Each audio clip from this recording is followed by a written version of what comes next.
मी शरद शेळके. एक मिनिट. मी शरद शेळके खामसवाडी येथून आलेलो आहे. ऊस स्वाभिमान शेतकरी संघटनेने पुकारलेल्या ऊस आंदोलनात सहभागी होण्यासाठी एक शेतकरी म्हणून आलेलो आहे. वास्तविक पाहता गेली 10 वर्ष आम्ही पण शेतकरी संघटनेत काम केलेलं आहे. आज जे आम्ही ऊसाचं आंदोलन छेडलेलं आहे किंवा 3000 रुपये भाव आमच्या ऊसाला प्रतिटन पहिली उचल द्यावी, हे काय आम्ही भीक मागत नव्हतं, तर हे आमचं न्याय हक्काचं मागणं आहे. ऊसाचं अर्थकारण आणि हिशोब जर केला तर कारखानदारांना 6000पेक्षा जास्त प्रतिटनाला त्याचा नफा मिळतो. मग आम्ही मागतोय काय, तर फक्त 3000 रुपये प्रतिटन ऊसाला भाव मागतोय. तर हा 3000 रुपये भाव योग्य कसा? गेल्या वर्षी 2800 रुपये भाव प्रत्येक कारखान्यानं गुळपिटी कारखान्याने 2800 रुपये शेतकऱ्यांना भाव दिला. मग 1 वर्षानंतर महागाई वाढली, खतं बियाणं वाढलं, सगळंच निविष्ठांच्या किमती वाढल्या. मग शेतकरी 2400 रुपये भाव कसा घेईल? हा रजाकारी न्याय तुम्ही बंद करा, मनमानी बंद करा. 2800 रुपयाचे 3000 म्हणजे फक्त 200 रुपये आम्ही ज्यादाचे मागत आहोत. आम्ही कुणावर उपकार करा म्हणून आलेलो नाहीत. आम्ही आमची न्याय हक्काची लढाई घेऊन रस्त्यावर उतरलेलो आहोत. आणि जोपर्यंत ही मागणी आमची मान्य होत नाही तोपर्यंत एकही गुळपिट्टी साखर कारखाना आम्ही चालू देणार नाही. नव्हे, शेतकऱ्यांना आवाहन करतो मी शेतकरी या नात्यानं. पाठीमागं अतिवृष्टी झाली, अतिवृष्टीच्या या रणकांदनामध्ये सत्ताधारी आणि विरोधी पक्षांनी जो धुमाकूळ घातला त्याच्यात मिळालं काय, तर 65 रुपये प्रति गुंठा. जर आमची मागणी 200 रुपये प्रति टनाला मागतोय, एकरी 50 टन जर ऊस गृहीत धरला तरी त्याचा अर्थकारण होतं 30,000 रुपये आणि हेक्टरी विचार केला तर 75,000 रुपये.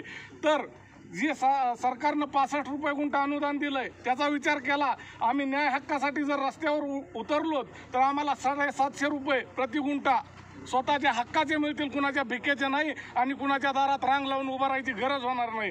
त्याच्यामुळं शेतकऱ्यांना आव्हान आहे, आता तरी जागे व्हा आणि आपल्या न्याय हक्कासाठी संघटित होऊन कुठल्या ना कुठल्या रूपाने शेतकरी संघटनेच्या पाठीमागे उभं राहा आणि स्वतःच्या मुलांचं भविष्य उज्ज्वल करा. धन्यवाद.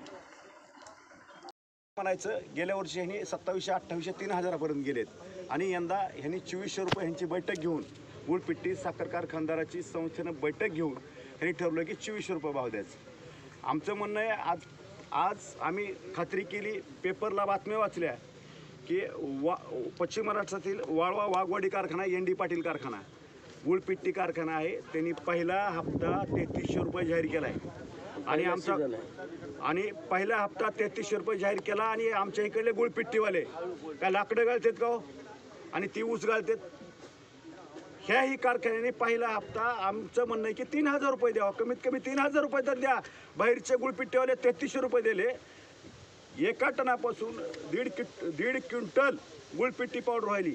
आम्ही पावडरचे बाकीचे राखेचे मागत नाहीत, बागेचे मागत नाहीत. बाकीचं जे उत्पादन तुम्ही काढताय कारखान्यापासून आम्हाला काही देणं घेणं नाही. आम्हाला पहिला हप्ता तुम्ही 3000 रुपये द्या. जसा पश्चिम महाराष्ट्रात पहिला हप्ता ND पाटील कारखान्याने 3300 रुपये दिला आहे, तसा आम्हाला पहिला हप्ता 3000 रुपये पाहिजे.